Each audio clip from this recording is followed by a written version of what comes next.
Assalamualaikum warahmatullahi wabarakatuh. Waalaikumsalam warahmatullahi wabarakatuh. Alhamdulillah wassalatu wassalamu ala sayyidina Rasulillah sayyidina wa maulana Muhammad ibn Abdullah wa ala alihi wa sahbihi wa mawalah. La haula wa la quwwata illa billah, amma ba'du. Bapak-bapak, ibu-ibu, saudara-saudara kaum muslimin rahimakumullah. Sudah menjadi keyakinan dalam kehidupan kita bahwa segala yang ada permulaannya tentu akan ada penghabisannya. Setiap yang punya awal mesti akan punya akhir. Tidak ada keabadian dalam kehidupan dunia ini. Semuanya datang dan pergi silih berganti, berubah oleh pergeseran masa dan pertukaran waktu. Demikianlah kalau kita mau merenungi kehidupan dari alam di sekitar kita. Sejak dari kehidupan tumbuh-tumbuhan, binatang, sampai kepada kehidupan kita, makhluk bernama manusia. Lihatlah kita manusia misalnya. Dimulai sejak kita terlahir ke alam ini, keluar dari alam rahim ibu, menjadi bayi yang merah tidak berdaya, untuk kemudian berangsur meningkat menjadi anak-anak. Dari kehidupan anak-anak berubah lagi kita menjadi remaja dengan segala keceriaan dan kelincahannya, dan dari masa remaja naik lagi kita memasuki usia dewasa, untuk kemudian berangsur memasuki hari tua. Lalu setelah kita memasuki hari tua, sehari, seminggu, sebulan, setahun, sampailah kita kepada batas waktu yang telah ditentukan oleh Allah, yang dinamakan ajal, dan bertemulah kita dengan yang disebut maut. Ini merupakan kepastian dalam kehidupan. Kalau saja kita mau merenung perubahan-perubahan yang terjadi pada diri kita, seharusnya membuat kita insaf dan sadar. Di kala remaja kita begitu lincah, punya rambut yang hitam ikal berderai, punya lesung di pipit, punya senyum yang indah menawan setiap orang yang melihat, punya kulit yang kencang dan bersih. Manakala kita memasuki hari tua, perubahan frontal pun terjadi. Kulit mulai jadi keriput, rambut yang tadinya hitam ikal berderai mulai memutih, nikmat berkurang, gigi yang tadinya utuh dan sanggup mengunyah apa saja, satu demi satu permisi meninggalkan kita. Sangat boleh jadi dikala remaja kita senyum semua orang terpikat.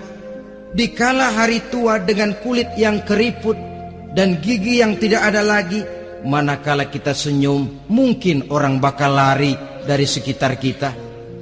Kemana keindahan yang tadinya begitu menawan? Kemana senyum lesung pipit yang tadinya menarik perhatian orang? Pergi meninggalkan kita, berubah oleh pergeseran masa dan pertukaran waktu. Nah, bila maut datang menjemput kita, selesailah kehidupan sampai di situ? Ternyata belum. Kalau lahir merupakan perpindahan hidup dari alam rahim ke alam dunia, maka mati hakikatnya merupakan perpindahan hidup dari alam dunia ini ke alam kehidupan yang berikutnya, yang dinamakan dengan alam barzah. Andai kata hidup cuma sekali, secara moral kita sanggup berkata, alangkah tidak adilnya Tuhan. Kenapa? Dalam kehidupan ini kan aneka ragam terjadi. Ada orang yang zolim, ada orang yang dizolimi. Ada orang yang membunuh, ada orang yang terbunuh. Ada orang yang kaya, ada orang yang miskin. Ada orang yang jujur, ada orang yang menghalalkan segala cara. Sehingga banyak ketidakadilan yang terlepas daripada pengadilan dunia. Lalu orang pun bilang, di dunia ini katanya banyak pengadilan tapi sulit keadilan. Di dunia ini mudah mencari pengadilan tapi sulit untuk mencari ketidakadilan. Andai kata hidup cuma sekali, tidak akan ada hidup sesudah hidup yang sekarang ini. Bagaimanakah nasib mereka yang lepas dari pengadilan dunia ini? Alangkah tidak adilnya Allah andai kata tidak ada kehidupan sesudah hidup yang sekarang. Tentulah akan terjadi di mana orang menghalalkan segala macam cara untuk mencapai tujuan. Yang penting kan saya kaya, yang penting kan saya punya jabatan dan kedudukan tinggi. Kalau perlu jilat atas, jilat atas. Kalau perlu sikut kiri kanan, sikut kiri kanan. Kalau perlu injak bawah, injak yang bawah. Ini prinsip daripada orang-orang komunis. Dan pantas karena mereka tidak percaya kepada kiamat. Pantas karena mereka tidak percaya akan adanya kehidupan sesudah hidup yang sekarang ini. Maka saya menghimbau kepada seluruhnya, kita sudah kadung menyepakati negara ini berdasarkan Pancasila. Kita sudah kadung konsensus bahwa PKI dengan seluruh ajarannya tidak punya hak hidup di bumi Pancasila yang kita cintai ini. Maka salah satu ajaran PKI tujuan menghalalkan cara. Kita orang Indonesia yang berbudi pekerti luhur, yang punya nilai budaya tinggi, janganlah sampai mencaci PKI, membubarkan PKI, mengutuhkan PKI, tapi dalam kehidupan sehari-hari prakteknya prinsip komunis kita pakai. Apa itu? Tujuan menghalalkan cara. Asal sudah tujuan tercapai, cara apapun saja halal. Itu pandangan hidup orang yang tidak percaya kepada adanya hari akhirat. Sebagai muslim yang yakin akhirat ada, kiamat pasti akan datang. Hidup tidak cuma sekali. Maka kalau kita zalim, kalau kita berbuat aniaya, kalau kita melakukan korupsi, kalau kita merugikan orang lain, boleh jadi kita terlepas daripada pengadilan dunia. Tapi ingatlah, kita tidak akan pernah lepas dari pengadilan Allah. Pengadilan Qadhi Rabbul Jalil, di mana kita akan diadili dengan seadil-adilnya. Dan tidak satu perbuatan yang bersifat salah, yang bagaimanapun kecilnya, yang akan lepas dari pengadilan di akhirat itu nanti. Pantas saja kalau satu hari malaikat Jibril datang menasehati Rasulullah sallallahu alaihi wasallam, yang artinya juga menasehati kita semua. Apa kata malaikat Jibril kepada baginda Nabi? Ya Muhammad, ish ma syi'ta fa innaka mayyitun. Hai Muhammad, hiduplah semau kamu, tapi jangan lupa kamu pasti akan mati. Kalau memang dilarang tidak terlarang, dicegah tidak tercegah, kamu mau melaksanakan hidup menurut maumu sendiri, persilakan, hiduplah menurut mau dan gayamu. Tapi jangan lupa, fa innaka mayyitun, satu saat kau pasti bakal mati. Dan mati itu bukan akhir dari segalanya. Dia babak baru bagi kehidupan selanjutnya. Silakan hidup menurut maumu, tapi jangan lupa kau pasti akan mati. Wa'mal ma syi'ta fa innaka majziyun bih. Kerjakan apa saja yang kamu mau. Kalau kau mau menghalalkan segala macam cara, persilahkan halalkan segala macam cara. Tapi jangan lupa kau akan mendapat balasan dari seluruh amal perbuatanmu. Wa ahbib ma syi'ta fa innaka mufariquhu, dan cintailah apa saja yang mau kau cintai. Kau cintai anak istrimu, silahkan. Kau cintai harta bendamu, tafadhal. Kau cintai tanah airmu, kau cintai pangkat dan jabatanmu, persilahkan. Tapi jangan lupa, fa innaka mufariquhu, kau pasti akan berpisah dan akan meninggalkan segala yang kau cintai itu. Apa artinya ini buat kita? Ternyata sesudah maut datang menjemput kita, ada kehidupan sesudah hidup yang sekarang ini.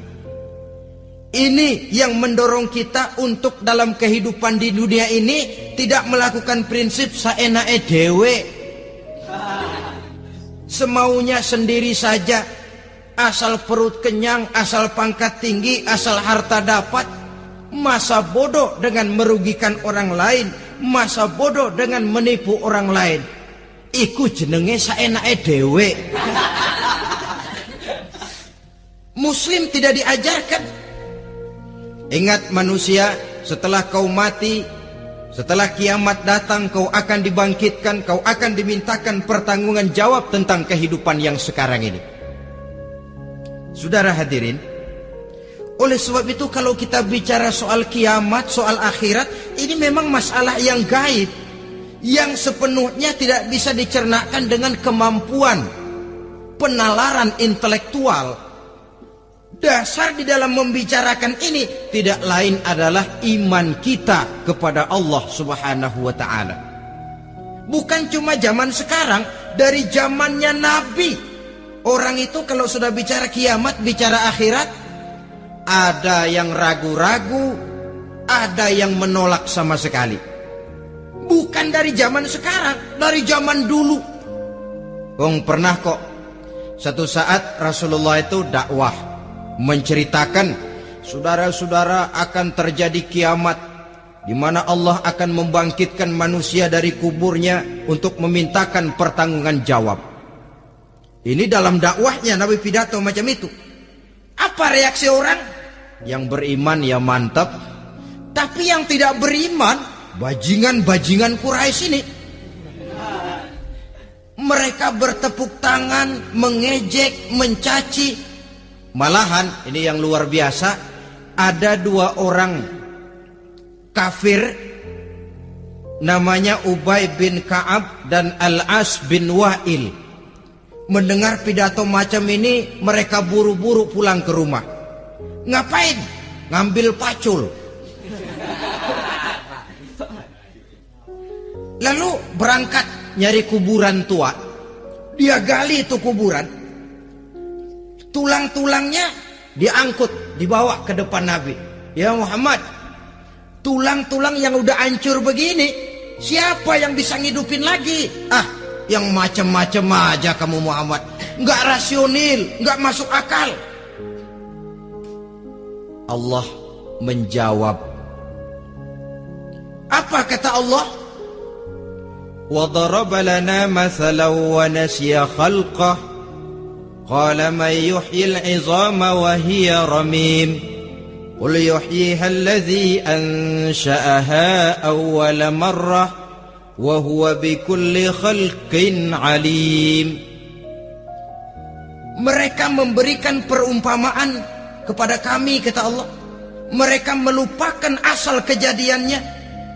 Mereka bertanya, siapa yang sanggup menghidupkan tulang belulang yang sudah hancur kayak begini? Qul yuhyiha alladhi ansha'aha awwala marrah. Katakan kepada mereka Muhammad, yang akan menghidupkannya adalah Dia yang telah menciptakannya pertama kali dulu.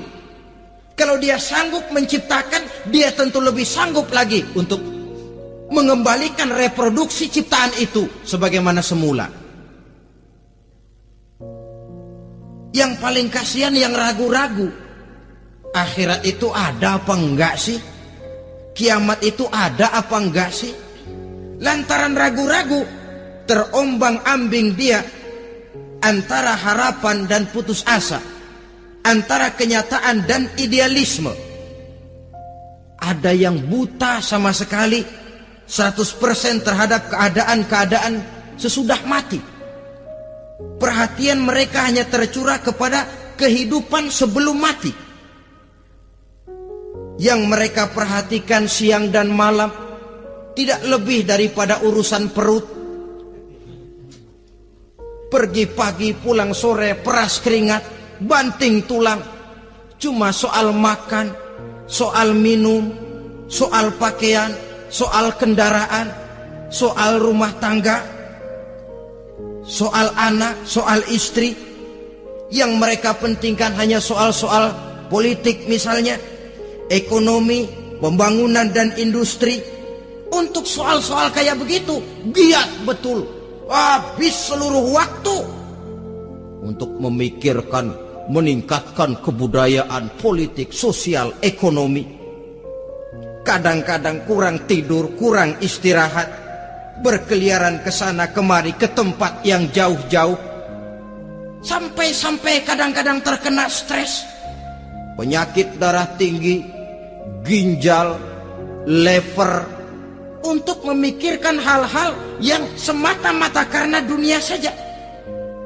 Lantas boleh jadi mereka mendapatkan kekayaan yang berlimpah ruah, mendapatkan kedudukan yang tinggi, nama yang semerbak, dikenal orang di barat dan di timur, di utara dan di selatan. Tetapi alangkah kecewanya mereka jikalau datang ajal menjemput nyawa, mati mereka, meninggalkan harta yang banyak, nama yang masyhur. Mereka disebut dengan jasa-jasanya. Radio memberitakan, TV menyiarkan, koran-koran memuat. Bahkan nama mereka kadang-kadang dikenang 2-3 tahun setelah wafatnya. Tetapi dalam pada itu, roh mereka merintih, mengeluh, menderita, karena dilemparkan oleh Allah ke tempat-tempat yang kotor. Penyesalan yang sudah tidak akan ada gunanya lagi. Saudara-saudara kaum muslimin rahimakumullah. Oleh karena itu, kehidupan akhirat bukanlah dongeng dan takhayul, bukan khurafat dan hayalan. Kehidupan akhirat, hari kiamat, adalah kebenaran dan kepastian. Dalam surah Al-Hajj ayat ke-7, Allah Subhanahu wa ta'ala menyatakan, wa anna as-sa'ata atiyatun la raiba fiha wa anna Allah yab'atsu man fil qubur. Dan bahwasanya kiamat itu sesungguhnya adalah sesuatu yang pasti dan tidak ada keraguan-raguan lagi di dalamnya. Dan bahwasanya Allah sungguh-sungguh akan membangkitkan manusia dari kuburnya masing-masing. Nah, kalau kita sudah yakin kiamat sesuatu yang pasti adanya, akhirat sesuatu yang pasti adanya, dari mana pembicaraan tentang kiamat ini kita mulai? Tentu dari diri kita. Marilah kita mencoba melihat proses perjalanan hidup ini sampai kita memasuki kiamat. Hadirin, tidak ada makhluk secantik manusia. Tidak percaya? Pernah ke Ragunan? Nah, saudara masuk ke kebun binatang, segala macam makhluk ada di situ. Ratusan macam jenis binatang. Bandingkan dengan saudara, kira-kira cakep mana?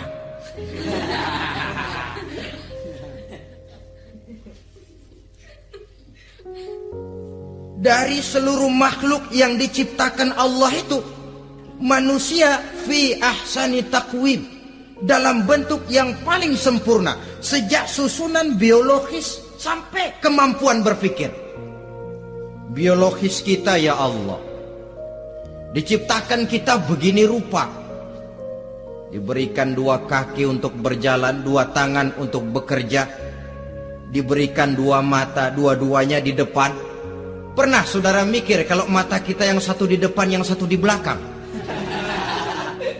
Rasanya nggak laku kacamata itu.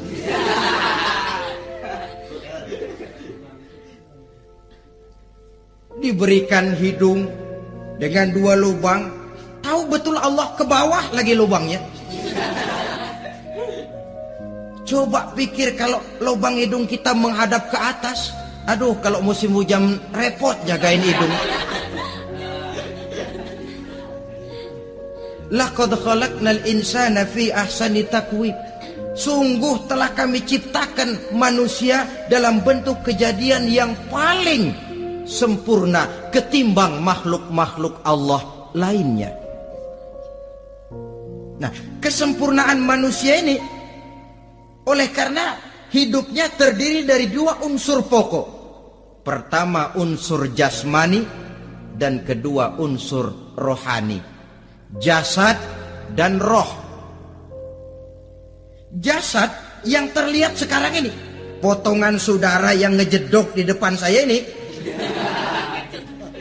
jasad saudara. Ini yang berasal dari saripati makanan yang dimakan oleh bapak ibu kita. Lalu hasil kerjasama yang baik antara ibu dengan bapak, terwujudlah kita. Kalimat langsungnya jasad ini berasal dari tanah yang tadi berubah dari bayi, remaja, dewasa, meningkat hari tua. Yang berubah itu jasmani kita. Kenapa? Karena jasmani itu materi, benda, daya tahannya terbatas. Dia berubah oleh pergeseran masa dan pertukaran waktu. Apa ada orang makin tua makin cakep? Jasmani oleh karena dia materi, dia berubah oleh pergeseran masa dan pertukaran waktu. Nah, yang menyebabkan jasmani itu bergerak karena ada roh di dalamnya. Ini yang menyebabkan kehidupan. Ini yang menjadi sumber kehidupan, pusat kesadaran dan pengertian dalam kehidupan manusia. Tanpa roh dalam diri kita, maka jasad kita. Pernah lihat orang mati? Nah, itu kalau orang mati, coba perhatikan. Apanya yang kurang? Kupingnya masih ada, tapi sudah tidak sanggup mendengar. Matanya masih lengkap, tapi tidak mampu melihat. Jangankan melihat, terbuka saja tidak. Mulutnya masih ada, tapi sudah tidak bicara lagi. Telinganya cukup, tapi sudah tidak sanggup mendengar. Kakinya lengkap, tapi tidak mampu lagi berjalan. Apa penyebabnya itu? Ternyata jasmani kita, jasad ini manakala sudah ditinggalkan oleh ruh, dia tidak akan bisa berdaya apa-apa. Tidak mampu berjalan, tidak pula berbuat, tidak pula bekerja apapun saja.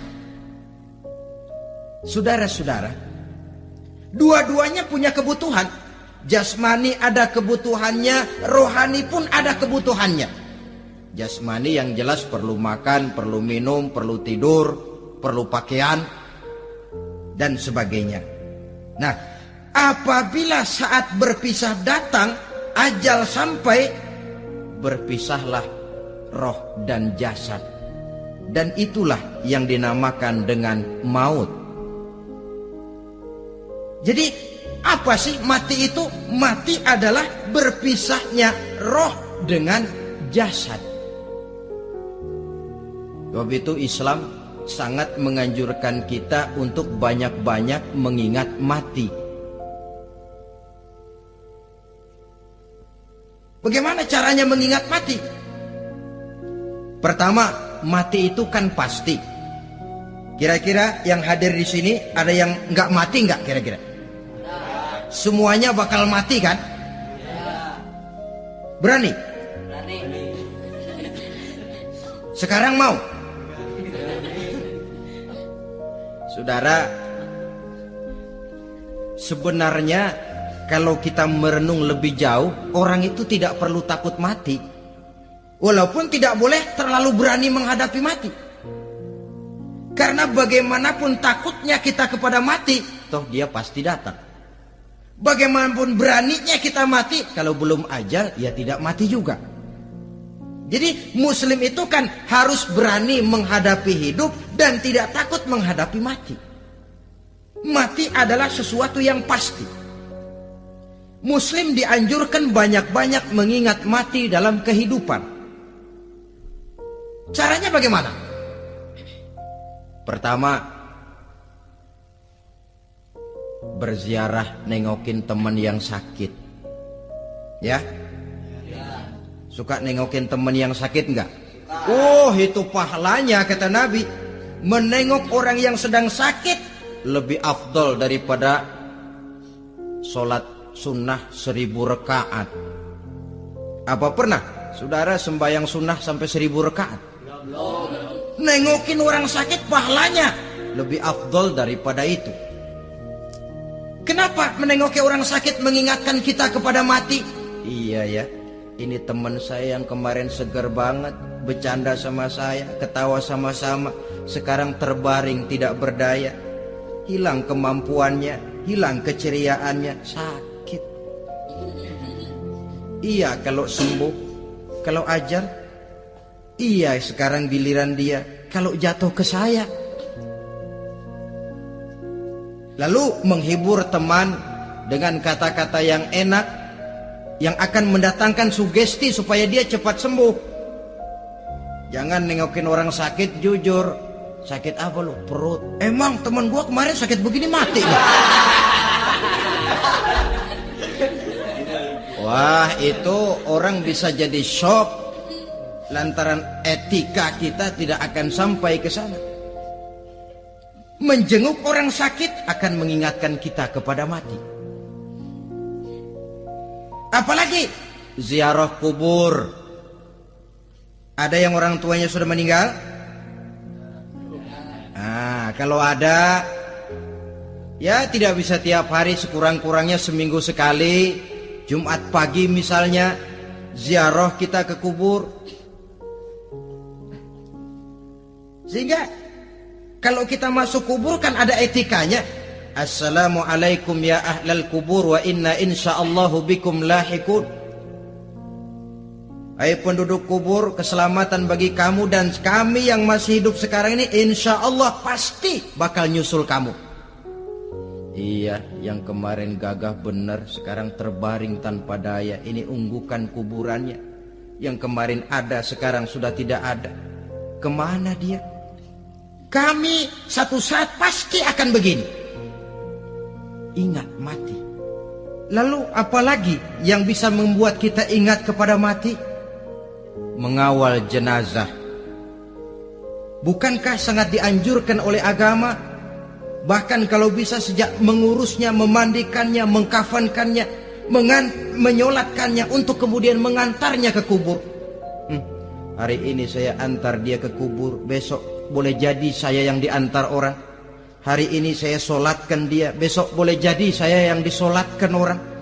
Hari ini saya masukkan dia ke liang lahat, besok mungkin giliran saya dimasukkan orang ke liang lahat. Ingat mati, tumbuh kesadaran. Lalu daya positifnya dalam kehidupan apa? Nah, saudara-saudara hadirin, orang yang mengingat mati bukan lantas menjadi lemah dalam kehidupan, menjadi putus asa, sedikit semangat, terbentur kesulitan, mudah frustasi. Bukan itu tujuannya kita diperintah mengingat mati. Jelasnya Islam menganjurkan kita untuk mengingat mati guna maksud-maksud yang positif, supaya orang lalu sadar hidup ini cuma sebentar. Maka mumpung hidup, nah ini mumpung, tapi mumpung yang baik. Mumpung hidup, maka hidup yang singkat ini harus saya pergunakan dengan sebaik-baiknya, melakukan kebajikan yang sebanyak-banyaknya, menjauhkan rasa malas, menunggu keajaiban yang datang dari langit, berleha-leha, bermain-main, sementara maut kalau dia datang tidak pernah main-main. Pantas kalau seorang penyair bernama Syauqi memesankan, tazawwad bittaqwa fa innaka la tadri iza hanna al-lailu hal ta'ishu ila al-fajri kam min sahihin mata min ghairi illatin wa kam min alilin 'asha hinan min ad-dahri. Persiapkan dirimu dengan takwa, sebab kamu tidak tahu apabila malam datang kamu masih bisa hidup apa enggak besok pagi. Apa ada jaminan saudara yang kumpul di depan saya malam ini besok masih bisa hidup? Tidak. Ada jaminan? Tidak. Tidak ada sama sekali. Kam min sahihin mata min ghairi illatin. Berapa banyak orang sehat mati nggak pakai sakit lagi. Sebabnya kadang-kadang ringan saja. Ada yang cuma jatuh di kamar mandi mati. Ada yang cuma ketiban pensil. Iya, kalau ketiban pensil 3 peti masa nggak mati. Ta'addadatil asbab wal mautu wahid. Sebabnya boleh jadi macam-macam, tapi mati satu juga, yaitu mati. Dia seperti kelapa yang terlalu tua jatuh ke bawah, yang kembang baru keluar pun jatuh ke bawah. Itulah mati. Dia datang menjemput yang bayi, dia datang mengambil yang anak-anak, dia datang juga kepada yang remaja, kepada yang dewasa, kepada yang tua sekalipun. Jangan yang remaja lalu berpikir, gua rasanya masih jauh banget sama mati. Ini sesuatu yang pasti yang kita tidak pernah diberitahu kapannya. Kalau dikasih tahu kapannya kan kita bisa, umpama malaikat maut datang ke rumah saya, saudara Zainuddin kau mati 80 tahun lagi. Wah, saya kan berhitung, masih lama, poya-poya aja dulu . Tapi ini tidak pernah diberitahu kepada kita. Lantaran tidak diberitahu itulah kita perlu bersiap-siap dengan selalu mengingat-ingat mati yang mendorong kita untuk berbuat positif. Satu contoh peringatan mati yang mendatangkan positif pada peristiwa ketika turun perintah hijrah. Ketika di Mekah sudah terpepet turun perintah hijrah. Ini sahabat yang berangkat hijrah, jangan dikira semua bulat hati. Ada yang mikir, kalau saya hijrah berangkat dari Mekah ke Madinah, nanti di tengah jalan dicegat oleh kafir Quraisy lalu dibunuh, mati saya. Takut mati. Allah peringatkan, kullu nafsin za'iqatul maut. Kamu disuruh hijrah saja takut mati, padahal kamu tahu semua yang hidup bakalan mati. Diam saja di Mekah mati, hijrah ke Madinah pun akan mati. Mendengar ayat ini, Sayyidina Umar bin Khattab seperti dibakar semangatnya. Kalau sebagian sahabat hijrah sembunyi-sembunyi, beliau mau hijrah itu malah bajingan Quraisy dikumpulkan dekat Ka'bah. Pidato, ya ma'syarah Quraisy, dedengkot Quraisy, dengerin. Besok pagi yang namanya Umar bin Khattab mau hijrah dari Mekah ke Madinah. Siapa yang kepengen kepalanya berpisah dengan badannya, persilahkan cegat Umar di jalanan. Besok dengan tenang dia berangkat hijrah, gak ada yang berani nyegat. Tuh Quraisy juga barangkali mikir, gue ngapain nyegat penyakit. Begitu ingat mati, timbul semangat juang, timbul semangat berbuat. Ini ingat mati yang positif, bukan yang melemahkan semangat. Dah jangan kerja rajin-rajin dah, lu bakalan mati. Ini ingat mati yang salah pasang. Ingat mati seharusnya mendorong manusia untuk berbuat lebih tekun. Allah memberikan peringatan, qul innal mauta alladzi tafirruna minhu fa innahu mulaqikum. Katakan, maut yang kamu akan melarikan diri daripadanya, yang kamu takuti benar dia pasti akan datang menjemput kamu. Saudara-saudara hadirin yang saya hormati, datangnya memang tidak kita harapkan yang namanya maut, tapi sekali dia datang tidak ada pintu tempat kita lari. Dia memang tidak pernah kita undang, tapi sekali dia datang mengetok pintu, kekuatan apa yang bisa menolak? Dia sebuah tanda seru dalam kehidupan. Apa yang menyebabkan orang takut mati?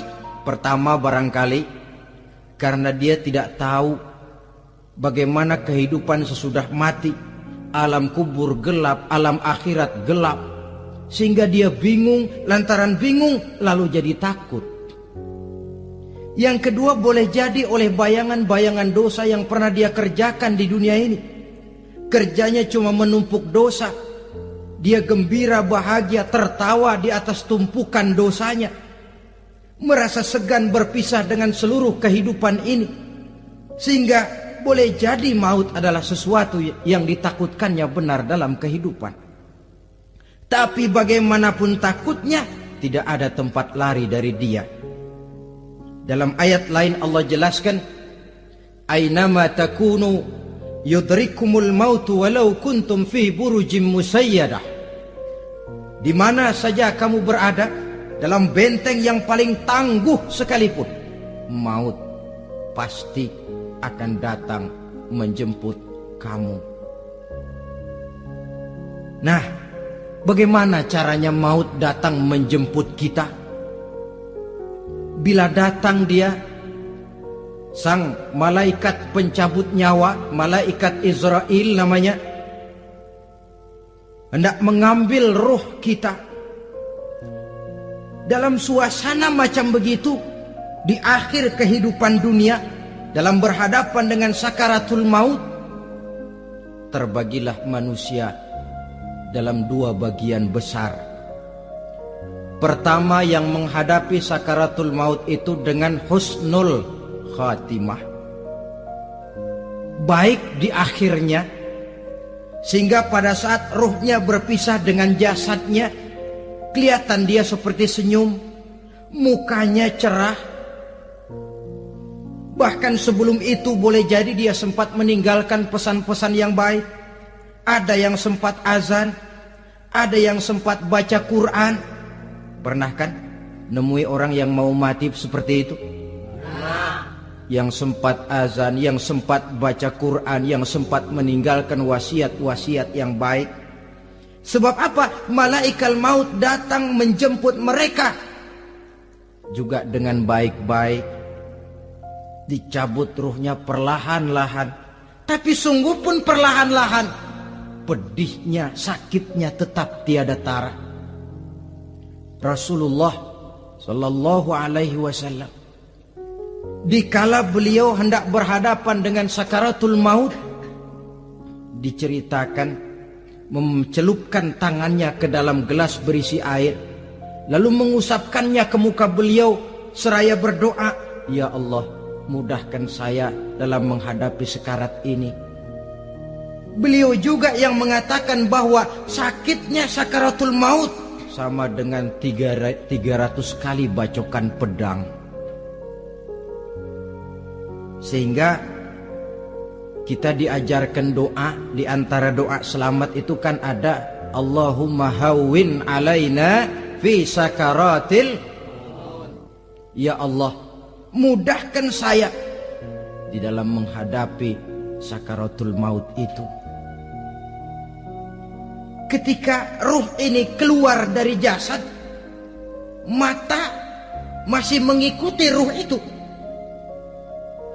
Jika kadang-kadang ada yang matanya terbelalak dan tidak sempat ditutup, terbuka terus, mengikuti ruh itu keluar dari jasadnya. Adapun golongan kedua, manusia yang ketika berhadapan dengan sakaratul maut mendapatkan su'ul khatimah, jelek di penghabisannya. Sekaratnya sudah setengah mati, lalu jelek juga di akhirnya, mati dalam keadaan yang tidak baik, tidak terpuji. Ada yang lagi megang kartu, mati. Ada yang lagi di tempat ngadu ayam, mati. Ada yang lagi di tempat pelacuran, mati. Ada yang lagi megang botol minuman keras, mati. Ini barangkali malaikat maut gemes banget nariknya, lu bajingan, lu tarik terus ya, ampun. Mati su'ul khatimah. Makanya bagus itu. Kadang-kadang di majelis-majelis taklim kan sering dibaca, ya Allah biha, ya Allah biha, ya Allah bihusnil khatimah. Kan ada itu? Ada enggak? Saudara hadirin, mohon agar oleh Allah kita diberikan husnul khatimah, baik di saat ruh akan berpisah dengan jasad. Ini sesuatu yang pasti. Sang malaikat maut datang menjemput nyawa. Setelah ruh berpisah dari badan, maka tinggallah sang badan, ditangisi oleh semua yang kita tinggalkan. Sehingga kepada putrinya Fatimah, ketika malaikat maut datang hendak menjemput baginda Nabi, beliau berkata kepada anaknya, Fatimah, kamu tahu siapa yang datang? Saya tidak tahu, Bapak. Yang datang hadimul lazat. Itu dia yang menghancurkan seluruh kesenangan dunia. Wa qati'us syahwat, yang memisahkan kita dengan seluruh yang kita cintai. Dia malaikat maut, Pak. Manakala jasad sudah ditinggalkan oleh roh, itulah yang dikerubungi orang. Anak menangis, istri menangis, orang tua bersedih, teman-teman merasa kehilangan, menangisi jasad. Diuruslah jasad kita, dimandikan sebagaimana mestinya, dikafankan dengan kain putih 3 lembar. Itu yang hendak kita bawa kembali ke tempat asal kita. Pakaian sutra, jas yang mereknya Switzerland wool, kain yang Samarinda, sepatu yang Belly atau Beltoni, jam tangan yang Rolex, kendaraan yang serba mewah. Tidak ada yang menyertai kita. Kain putih 3 lembar itu saja lagi. Demi setelah dikafankan, dibujurkan kita menghadap ke arah kiblat, orang banyak pun datang menyolatkan kita dengan 4 takbir, diiringi dengan doa. Lalu upacara pelepasan, berangkat kita meninggalkan anak, istri, suami, kampung halaman, tanah air, bahkan alam dunia ini. Selamat tinggal alam dan seluruh isinya. Tinggallah yang tinggal. Saya akan kembali ke tempat asal dari mana saya datang, untuk kembali mempertanggungjawabkan seluruh perbuatan saya dalam kehidupan ini. Manakala upacara pelepasan selesailah sudah, dimasukkan kita ke keranda jenazah, digotong orang, bismillah wa ala millati rasulillah, dibawa ke tempat peristirahatan terakhir katanya. Padahal dulu kalau mau kita istirahat, ke villa lah kita, ke Bali lah kita, ke Hong Kong lah kita, ke tempat-tempat tamasya yang indah. Oh, rupanya akan sampai juga perjalanan menuju tempat peristirahatan terakhir, yang luasnya tidak akan lebih dari 2 kali 1 meter. Diusung orang kita, diantarkan orang banyak. Manakala sampai ke atas liang lahat, pengusung jenazah dibuka, diturunkan kita ke liang lahat, dibaringkan. Gumpalan tanah akan jadi bantal kita. Muka dibuka, dihadapkan ke arah kiblat. Setelah itu ditutup liang lahat kita dengan kayu. Masih belum kurang, diuruk dengan tanah. Yang menguruk orang-orang yang tadinya mencintai kita, menyayangi kita. Tapi ketika jasad sudah ditinggalkan ruh, habis rupanya cintanya. Coba jasad kalau sudah ditinggalkan ruh, 3 hari aja di rumah, serem. Ya mayit, siapa yang betah nemenin mayit? Lalu bila upacara pemakaman selesai, maka berusahalah semuanya. Para pengantar akan kembali ke rumahnya masing-masing. Maka masuk kita ke alam kehidupan, yaitu yang disebut alam barzah atau alam kubur. Apa selesai hidup sampai di situ? Tidak. Hanya beberapa langkah setelah yang mengantar kita pulang. Diriwayatkan dalam hadis Bukhari dan Muslim, bila seseorang sudah diletakkan di kuburnya, lalu yang mengantar kembali pulang, maka roh si mayit akan dapat mendengar bunyi terompah orang yang pulang itu. Bunyi terompahnya terdengar. Datang dua malaikat menanyakan dia dengan pertanyaan-pertanyaan yang kalau bisa dijawab dengan betul, dua malaikat yang bernama Munkar Nakir akan bilang, jawabanmu betul, tenanglah kau di sini, naumatal arus, tidurlah kau di sini seperti tidurnya pengantin. Orang yang baik-baik di alam kuburnya akan mendapat nikmat kubur, sehingga masa penantian yang lama. Sebab jangan lupa, kita masuk ke kubur itu kan menunggu sampai datangnya hari kiamat. Jadi kalau kiamat umpama masih 1000 tahun lagi, ya 1000 tahun kita menunggu. Orang yang baik-baik penantian di alam kubur, kata malaikat, naumatal arus, tidurlah kamu seperti tidurnya pengantin. Bagaimana sih tidurnya pengantin? Nggak berasa. Iya, kata anak sekarang, endah aja udah. Begitu mendusin pagi, kata lakinya, malam sebentar bener ya Neng.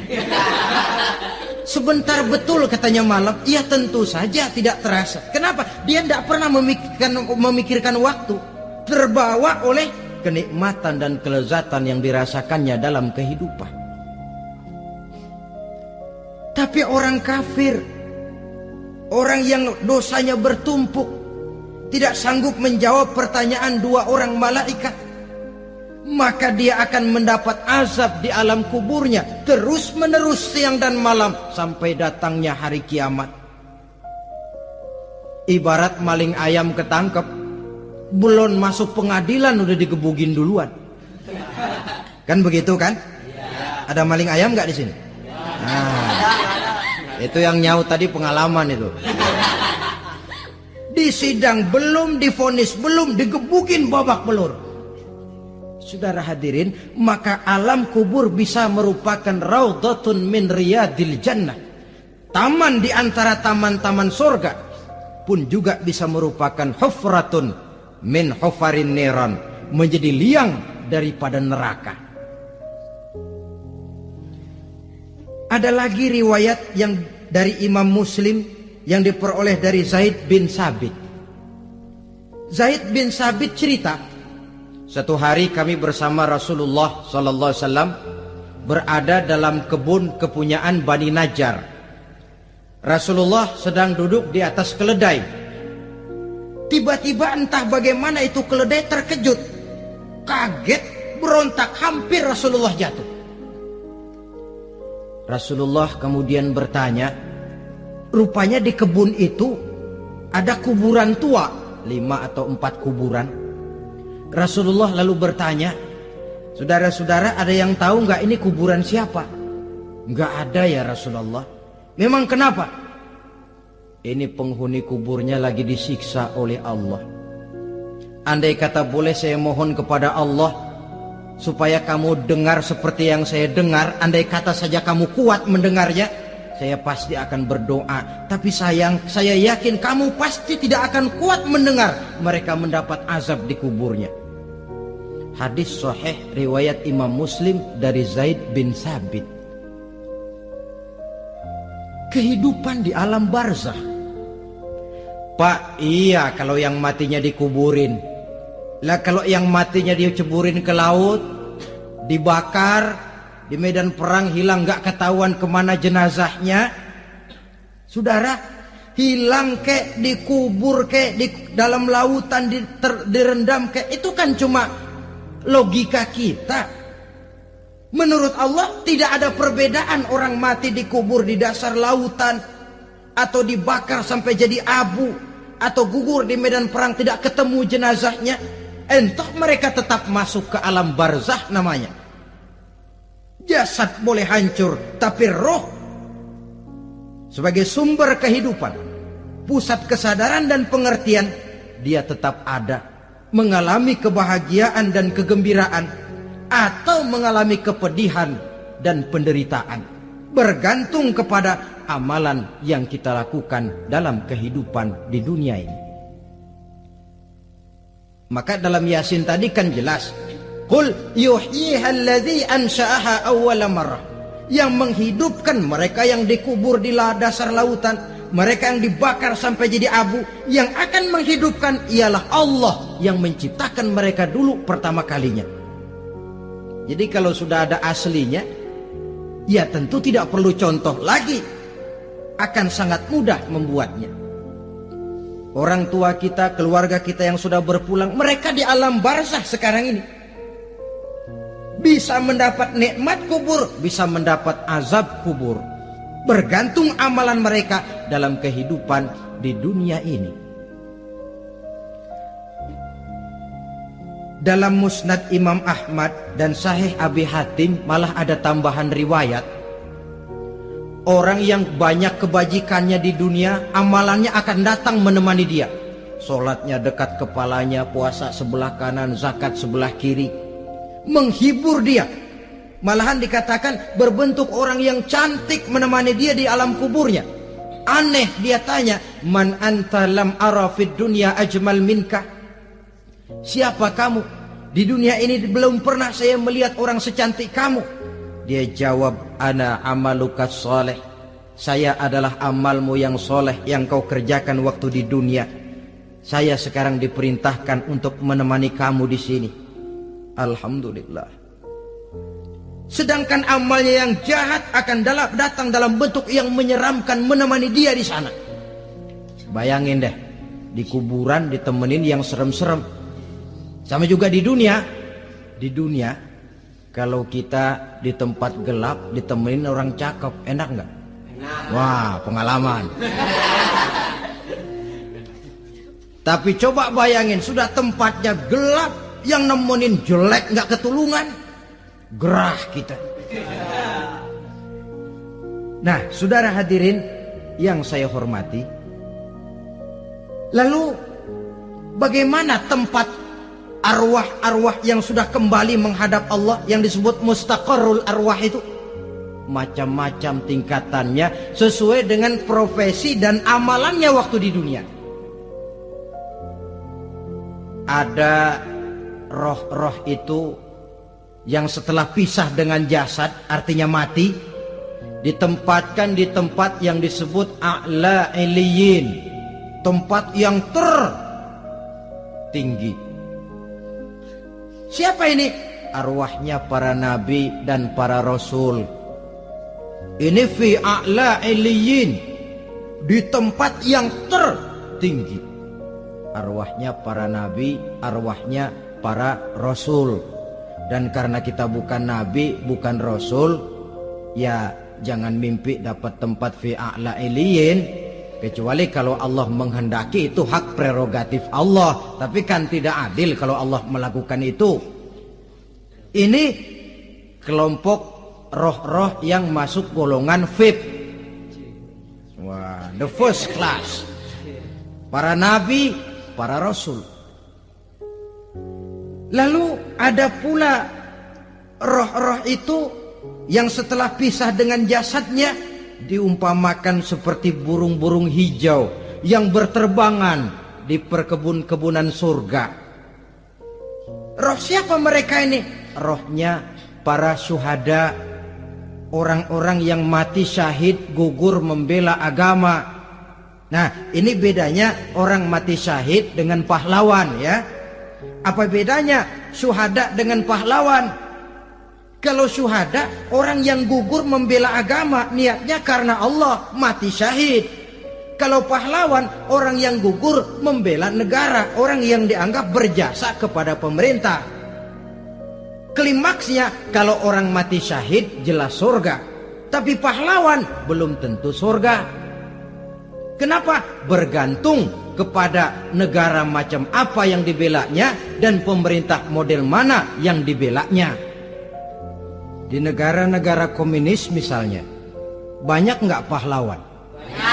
Dengan sekian tanda jasa yang mati di medan perang dan sebagainya. Kira-kira pahlawan komunis masuk surga enggak? Ya, kalau pahlawan komunis masuk surga, kita enggak kebagian kapling di surga barangkali.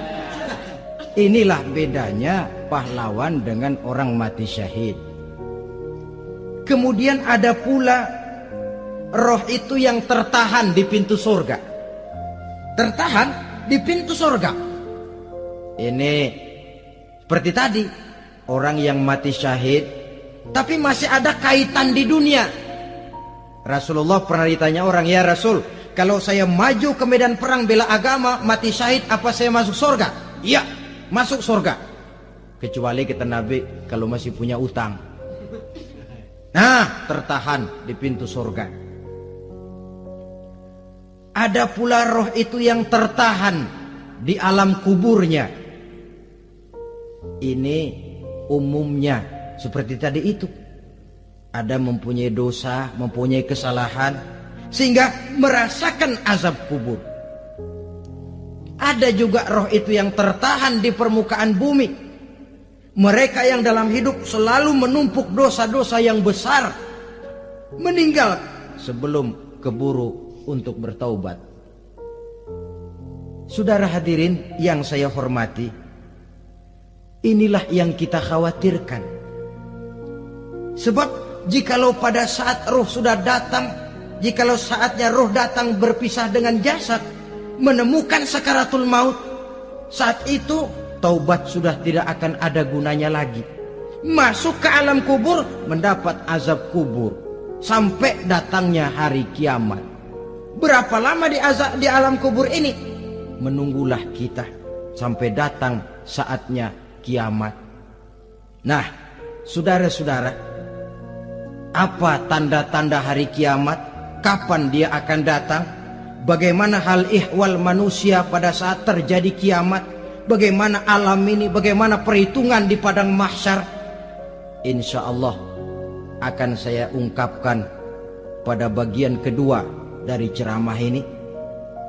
Insya Allah kita akan lanjutkan pembicaraan ini sampai kepada terminal paling akhir, surga dan neraka. Inilah saja pertemuan kita pada kesempatan kali ini. Terima kasih banyak atas segala perhatian. Mohon maaf atas segala kekurangan. Wabillahi taufik wal hidayah.